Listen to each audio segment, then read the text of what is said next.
अस्सलाम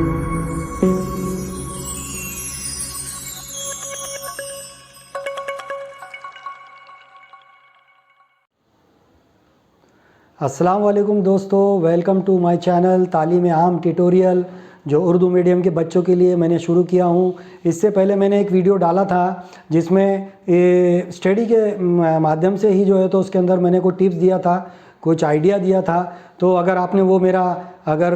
वीडियो नहीं देखे तो आप ज़रूर देखें, क्योंकि आप वो वीडियो देखेंगे तो फिर ये दूसरी वाली वीडियो उसी के आगे की सीरीज़ है और उसी आगे की लिंक है, तो ये आपको जल्दी समझ में आएंगे। अगर आपने वीडियो नहीं देखा है तो जल्दी से वो वीडियो देखिए और मेरे चैनल को सब्सक्राइब कीजिए, बेल आइकन को दबाइए और कमेंट भी कीजिए और लाइक भी कीजिए। दोस्तों, आज का वीडियो बड़ा ही बेहतरीन टॉपिक का है और ये बड़ा ही खूबसूरत टॉपिक है जो मैं आपके लिए लेके आया हूँ। हम चाह रहे हैं कि 5वीं 6वीं 7वीं के बच्चों की ट्यूटोरियल की क्लासेस शुरू करने से पहले उनको स्टडी करने के तरीके सिखा दे या उनको स्टडी की टेक्निक्स बता दे कि किस तरीके से स्टडी करेंगे तो उसमें ग्रो मिलेगा। तो इसके अंदर दोस्तों मैंने पिछले टाइम बताया था कि मैं इसके अंदर आपको टाइम मैनेजमेंट एक बताने वाला हूँ, एक पॉइंट, और एक ये बताने वाला हूँ कि जो पढ़ाई के मामले में कुछ बच्चों के दिल के अंदर जो डर होता, जो फोबिया होता, उसको किस तरीके से दूर करना है। तो आज के वीडियो के अपने टॉपिक है, एक तो टाइम मैनेजमेंट, दूसरा पढ़ाई का डर दिल से निकालना है। तो पहले टॉपिक को शुरू करता हूँ दोस्तों कि टाइम मैनेजमेंट कैसे करना है और हमारा टाइम टेबल कैसे बनाना है। अब आप तो बोलेंगे कि टीचर सर हमारे तो स्कूल से हमको टाइम टेबल मिलता ही है, तो अब टाइम टेबल बनाने की क्या ज़रूरत है। तो दोस्तों, ये स्कूल का टाइम टेबल तो ये स्कूल के टाइमिंग के लिए है, लेकिन हम जो टाइम टेबल अभी जो शेड्यूल बनाएंगे, जो टाइम टेबल बनाएंगे, वो सिर्फ और सिर्फ हमारे स्कूल के टाइम के अलावा जो हमारा सेल्फ स्टडी को जो टाइम देना है उसके लिए हम टाइम मैनेजमेंट करेंगे। दोस्तों, आप ये वीडियो को पूरा देखना है, स्किप ना करें, वरना आपको वीडियो समझ में नहीं आएगा। देखिए, टाइम मैनेजमेंट का मसला ऐसा है कि अगर आप 5वीं में आ गए चौथी से, तो वहीं से टाइम मैनेजमेंट शुरू करना चाहिए। आप अगर देखेंगे यूपी, बिहार के, आसाम के, उड़ीसा के, यूपी के बच्चे जो है ना, वो यूपीएससी क्लियर कर रहे, कलेक्टर बन रहे, आईएएस बन रहे, आईएफएस बन रहे, आईआरएस बन रहे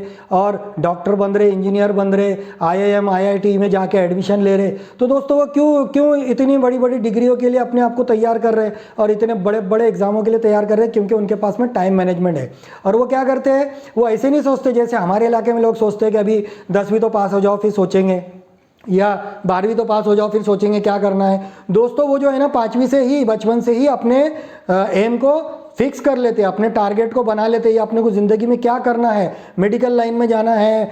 इकोनॉमिक लाइन में जाना है, बिजनेस लाइन में जाना है, या इंजीनियरिंग लाइन में जाना है, या मार्केटिंग के लाइन में जाना है, ये वो तय कर लेते हैं और 5वीं 6वीं 7वीं से ही उस तरीके की स्टडी को जारी रखते हैं और उस तरीके का टाइम टेबल बनाते हैं। तो टाइम टेबल ऐसे बनाना है दोस्तों कि जैसे अगर आपकी स्कूल अगर आप जिला परिषद वाले हैं 10 से 5 है या 12 से 5 है, तो आपके पास में सुबह में थोड़ा टाइम रहता है और शाम को थोड़ा टाइम रहता है। तो दोस्तों, स्कूल के टाइम के और ट्यूशन के टाइम के अलावा हमको टाइम का मैनेजमेंट करना है। जैसे सुबह अगर आप सुबह उठते हो जल्दी और 6 बजे से उठने के बाद में आप जो है तो अपने जो भी ज़रूरियात है रोज़ की उससे फारिग हो जाते हो, उसके बाद में आपके पास में टाइम रहता है। समझो 7 बजे से भी आप टाइम पकड़े तो 7, 8, 9, 10 बजे तक तो आपके पास टाइम है। 10-11 बजे के बाद में तो आप स्कूल की तैयारी करने में भी लग जाते हैं, या आपका स्कूल का होमवर्क है उसके लिए भी आपको टाइम देना है। तो ये आपको स्कूल में जो पढ़ाया गया तो सुबह में तो आप 5वीं 6वीं 7वीं के लिए है तो आप 7, 8, 9, 10 3 घंटे में नहीं बोलूँगा कि एक साथ दो, लेकिन सुबह में आप 1.5 घंटा दो ज़रूर। और फिर स्कूल से आने के बाद में फ्रेश होने के बाद, थोड़ा खेलने के बाद फिर आप 1.5 घंटा दो सोने से पहले। तो ये मिला के कुल मिला के आपका सुबह का 1.5 घंटा और शाम का 1.5 घंटा जो है, ये मिला के 3 घंटे जो है तो आपकी सेल्फ स्टडी को टाइम आप देंगे। और ये 3 घंटे आपको 5वीं 6वीं 7वीं में 3-4 घंटे आपको टाइम देना है, लेकिन स्कूल में कॉन्सेंट्रेट करने के बाद। और अगर आप कहीं ट्यूशन जाते हैं, वो ट्यूशन के टाइम के अलावा आपको ये टाइम देना है। अगर आप ये 5वीं 6वीं 7वीं में अगर ये टाइम मैनेजमेंट कर लेते हैं तो फिर 8वीं में आप 1 घंटा बढ़ा दो, तो वो 3 घंटे बैठने की जब आपको आदत हो जाएंगी तो 4 घंटे बैठना आपके लिए मुश्किल नहीं होगा, 4 घंटे टाइम देना मुश्किल नहीं होगा। और 9वीं में जाने के बाद आप उसको 5 करो, 10वीं में जाने के बाद आप उसको 6 करो, 7 करो, ताकि स्कूल के अलावा आप जो सेल्फ स्टडी को टाइम देंगे तो आप जिस चीज़ के अंदर टाइम देते उसमें शार्प होते। मिसाल के तौर पर आप एक मोबाइल देखिए, मोबाइल के आप कहीं ट्यूशन नहीं लेते,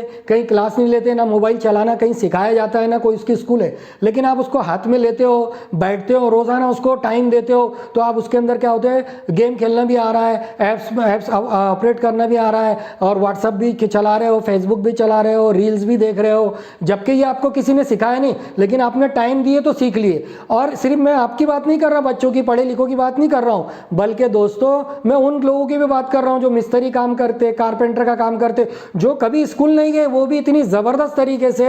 मोबाइल को चला रहे हैं, ऑपरेट कर रहे हैं कि आप मतलब हैरत होती है कभी कभी, क्या कुछ चीज़ें हमको भी नहीं मालूम है, उन लोगों को मालूम है, और वो इसलिए क्योंकि उसमें टाइम दे रहे। तो स्टडी में भी अगर हम टाइम देंगे तो स्टडी के अंदर भी हमारा ग्रोइंग जो है तो होगा, हमारे पढ़ाई के अंदर भी बढ़ोतरी होंगी, और हम पढ़ाई को सही तरीके से टाइम देंगे तो उसके अंदर हमको सही तरीके से हमारा रिजल्ट मिलेगा। दोस्तों ये तो टाइम जो है, टाइम मैनेजमेंट, ये मैं सिखा रहा हूँ इसलिए नहीं, बल्कि हमारा मज़हब, इस्लाम मज़हब इतना बेहतरीन मज़हब है दुनिया का कि ये तो हमको पैदा होते ही हमको टाइम टेबल सिखाता है कि जैसे अगर कोई बच्चा जन्म ले ले तो उसके कान में फ़ौरन अजान दी जाती है, एक कान में तकबीर पढ़ी जाती है। दोस्तों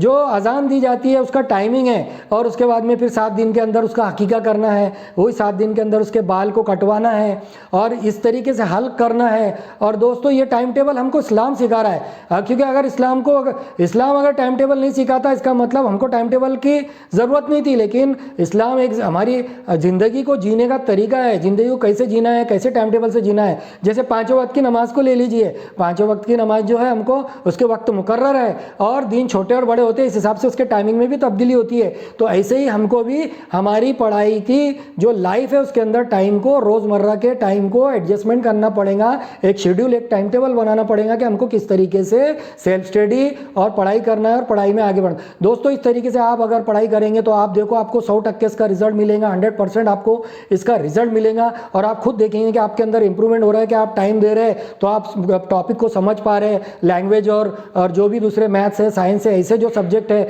जो मुश्किल है वो भी आपको आसान लगने लगेंगे, क्योंकि आप उनको बार बार पढ़ेंगे। टाइम मैनेजमेंट के साथ में आपको एक काम और करना है दोस्तों, और वो ये करना है कि एक 40 पेज की बुक लेना है। 40 पेज की बुक लो और उसके अंदर क्या करो, हर एक सब्जेक्ट के लिए एक पेज जो है तो मुतय्यन करो, फिक्स करो, और उस पेज के ऊपर क्या करना, जैसे हम फहरिस्त बनाते हैं या इंडेक्स बनाते हैं, ऐसे बनाइए। पहले चैप्टर, जो भी चैप्टर रहेंगे, हमारे लेसन रहेंगे, कोने में पहले एक छोटी लाइन बनाओ जिसमें नंबर आएंगे 1 2 3 4, जितने चैप्टर है, जो भी सब्जेक्ट के चैप्टर है वो आएंगे। उसके बाद में वो चैप्टर के नेम के लिए एक बड़ा कॉलम छोड़िए, और ये 2 कॉलम के बाद जो जगह बची उसमें 5 से 7 छोटे छोटे खाने बनाइए, जैसे प्रेजेंटी लगाने के लिए टीचर लोगों के छोटे छोटे खाने होते हैं। और उसके बाद क्या करना है कि जैसे पहला लेसन आज स्कूल में हो गया, तो जो कौन सा लेसन हुआ वो लेसन के आगे पहले खाने में टिक कर देना कि आज स्कूल में ये पढ़ाया गया। फिर दूसरा खाना कब, जब आप उसको रिवीजन करेंगे खुद से अपनी सेल्फ स्टडी में, सुबह या शाम के टाइम, तो दूसरा रिवीजन हुआ वो टॉपिक या वो लेसन या वो पैराग्राफ, तो दूसरे में टिक करना। ऐसे आपको 5 से 7 बार एक लेसन को 5 से 7 बार रिवीजन करना है पूरे साल में। और इसी तरीके से जैसे साइंस का बनाया अपन ने, इसी तरीके से मैथ्स का भी बनाना है लेसन वाइज, उसी तरीके से उर्दू का, इंग्लिश का, और इस तरीके से आपको सारे जितने भी लैंग्वेजेस और जितने भी सब्जेक्ट हैं उनके इस तरीके से 40 पेज की कॉपी के अंदर बनाओ। इससे फ़ायदा ये होगा कि कभी कभी ऐसा होता है कि एक लेसन को हम 5 बार पढ़ लेते हैं और किसी लेसन को 2 बार ही पढ़ते, तो हमको पता नहीं चलता कि हमने किसको कितना पढ़े। तो इसमें पता रहेगा कि लेसन को मैं 3 बार पढ़ चुका हूँ, नीचे वाला जो है यार उसको एक ही बार पढ़ा हूँ, तो अभी मैं 3 वाले को थोड़ा ब्रेक देता हूँ, और मैं जो उसके नीचे का जो एक ही बार हुआ है उसको मैं और 2 बार करता हूँ। और ये गैप से करना, क्योंकि क्या होता है जैसे ही हमारे महीना 2 महीना हो जाता है तो क्या होता है वो टॉपिक धुंधला होने लगता है, दिमाग से इरेज होना शुरू होता है। लेकिन अगर आप 15-20 दिन, महीने के बाद उस टॉपिक को वापस रिवाइज करते तो क्या होता है वो जल्दी से हमारी समझ में आ जाता है। दूसरी बात, पहली बार जब हम किसी सब्जेक्ट को पढ़ते हैं तो याद रखो, अगर उस सब्जेक्ट को या उस लेसन को या उस टॉपिक को पढ़ने के लिए टीचर से सीखने के लिए हमको 1 घंटा लगा है, तो रिवाइज के लिए उतना टाइम नहीं लगता है कि 5 मिनट 10 मिनट के अंदर रिवीजन हो जाता है, क्योंकि हम लोग को वो मालूम है, हम उसको समझ चुके हैं, इसलिए वो बहुत आसानी से बहुत कम टाइम के अंदर रिवीजन हो जाता है। क्योंकि आप बोलेंगे सर हम बार बार रिवीजन करेंगे तो एक घंटा हम कब तक देंगे, लेकिन ऐसा नहीं होता दोस्तों। पहली बार में सिर्फ समझने के लिए टाइम लगता है, दूसरी बार में थोड़ा टाइम लगता है, लेकिन तीसरी चौथी बार में आप उसको पानी की तरह जो है तो याद कर सकते हैं और क्लियर कर सकते हैं। तो दोस्तों ये जो है ये मैंने आपको बता दिया टाइम मैनेजमेंट और टाइम टेबल कैसे बनाना है। ये एक टॉपिक हमारा खत्म हो गया। अब मैं दूसरे टॉपिक पे आना चाहता हूँ कि बच्चों के दिलों में बचपन से ही पढ़ाई का डर है, क्योंकि हमारे आजू बाजू के लोग बोलते हैं कि साइंस बहुत मुश्किल मुश्किल होता है, मैथ्स बहुत मुश्किल होता है, और सोशल में तो बहुत ज़्यादा थ्योरी है, उसमें बहुत ज़्यादा लिखना पड़ता है, और इंग्लिश बहुत मुश्किल है। तो दोस्तों क्या होता है, एक्चुअल वो चीज़ें मुश्किल नहीं होती है, लेकिन हमारे बड़े हमारे सामने ऐसी बातें कर करके निगेटिव थिंकिंग के हमारे दिमाग के अंदर इसका फोबिया यानी डर पैदा कर देते हैं कि पढ़ाई जो है मुश्किल है या कोई सब्जेक्ट मुश्किल है। तो दोस्तों ये मुश्किल होता नहीं है। एक्चुअल क्या होता है, आजू बाजू में जो बोले जाते हैं बार बार कि मुश्किल है, बहुत हार्ड है, तो वो हमारे दिमाग उसको कैच कर लेता है और हम भी उसको मुश्किल समझने लगते हैं। लेकिन दोस्तों वो मुश्किल होता नहीं है। जिस तरीके से टाइम टेबल आप बना रहे और मैंने टाइम मैनेजमेंट बनाया, अगर इस तरीके से आप काम करेंगे तो आपको कोई भी सब्जेक्ट मुश्किल नहीं जाएगा दोस्तों। और मुश्किल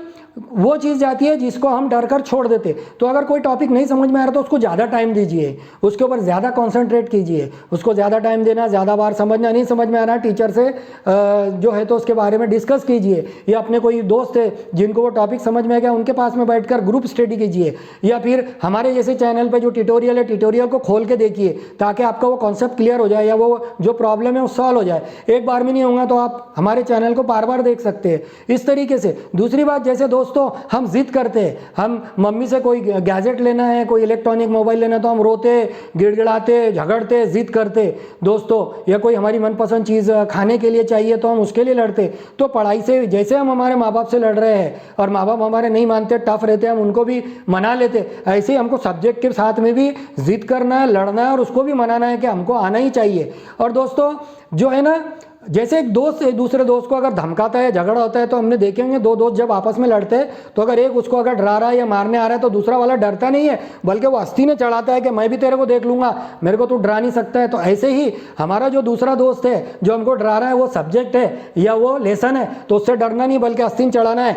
और ये घबरा कर उस लेसन को छोड़ना नहीं है कि नहीं आ रहा यार, नहीं मेरे से नहीं होगा, ये तो बहुत टफ है और ये तो समझ में नहीं आ रहा, ऐसा करके घबरा के हड़बड़ा के उस टॉपिक को या उस लेसन को या उस सब्जेक्ट को छोड़ना नहीं है, बल्कि आस्तीन चढ़ाना है कि अभी देखता हूं इसको कैसे नहीं आता है। बिल्कुल आस्तीन चढ़ाकर बैठ जाना है कि कैसे नहीं आता है, नहीं आ रहा करके छोड़ना नहीं, बल्कि बोलना क्यों नहीं आता, मैं अभी देखता हूं इसको, और आस्तीन चढ़ाइए। दोस्तों आजकल एक डायलॉग बहुत मशहूर हो रहा है, किस फिल्म का पता नहीं, लेकिन मैंने रील में बहुत जगह जो है तो सोशल मीडिया पे देखा हूं कि वो एक डायलॉग चल रहा है कि भाई जो है तो जब तक तोड़ेंगे नहीं तब तक छोड़ेंगे नहीं। तो दोस्तों हमको भी पढ़ाई के अंदर ऐसे ही रखना है कि जब तक समझेंगे नहीं तब तक छोड़ेंगे नहीं, इस तरीके से हमको अड़ जाना है और बिल्कुल डट कर मुकाबला करना है। जब तक वो सब्जेक्ट को हम डरेंगे तब तक वो सब्जेक्ट हमको डराते रहेगा, जब हम उसको डराएंगे तो वो सब्जेक्ट हमारे माइंड के अंदर ईजिली आते रहेगा। कोई सब्जेक्ट से डरने की ज़रूरत नहीं है। और जिस तरीके से इस चैनल के ज़रिए से हम लोग आपको पढ़ाने वाले हैं, इंशाअल्लाह तुम्हारे दिल का डर एकदम निकल जाएगा। और इस तरीके से आप तैयार होकर बैठे हमारे चैनल को देखने के लिए, तो आपके माइंड जब रेडी होगा, डर से खाली होगा, टाइम मैनेजमेंट आपके पास होगा, टाइम टेबल आपका बना हुआ होगा, तो आपको कामयाब होने से और अच्छे मार्क्स लेने से दुनिया की कोई ताकत नहीं रोक सकती दोस्तों। तो ये जो मैंने आपको बोला है कि लड़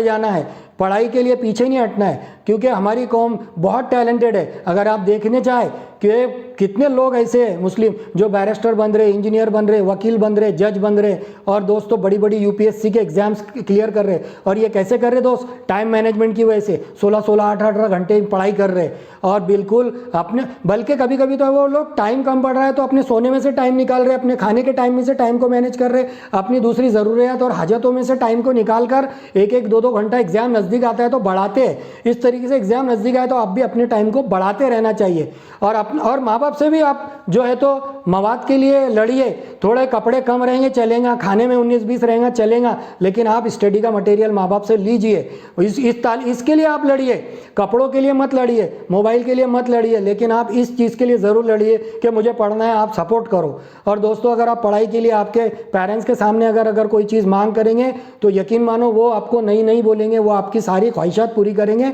और हर ज़रूरत की चीज़ें आपको ला कर देंगे। दोस्तों मैं अगला एक और वीडियो बहुत बेहतरीन आपके लिए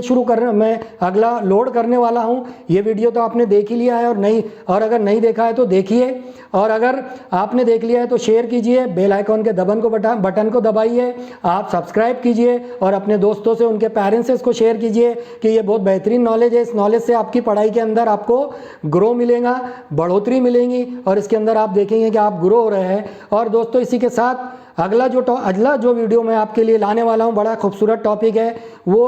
टॉपिक होगा कि हम कॉन्सेंट्रेट को, यानी अपने ध्यान को स्कूल के अंदर टीचर पढ़ा रही है वहाँ पे कैसे उसको बढ़ाएं और उसके अंदर हम कैसे बढ़ोतरी कर सके, दूसरा हमारे कॉन्फिडेंस को, जो हमारा कॉन्फिडेंस लो हो चुका है कि भाई नहीं आ रहा है, अरे यार ये तो समझ ही नहीं रहा है, ये तो मुश्किल है, तो कॉन्फिडेंस को हम कैसे मजबूत बनाएं, ये 2 टॉपिक मैं लेके आने वाला हूं। एक तो कॉन्सेंट्रेट कैसे करना है और एक कॉन्फिडेंस को कैसे बढ़ाना है। अगला वीडियो इंतजार कीजिए। अगर आप सब्सक्राइब कर लेंगे तो वो वीडियो जैसे ही मैं डालूंगा आपको उसकी लिंक आ जाएंगी और आपका वो वीडियो देखने के लिए आसानी हो जाएंगी। और दोस्तों, ये चैनल हमने सिर्फ उर्दू की खिदमत के लिए शुरू किया है, तो इस चैनल को और मुझे अपनी मोहब्बतों से नवाजिए। इसी के साथ मैं अपने इस वीडियो को ख़त्म करता हूँ। अल्लाह हाफिज़, खुदा हाफिज़, बाय बाय, गुड बाय।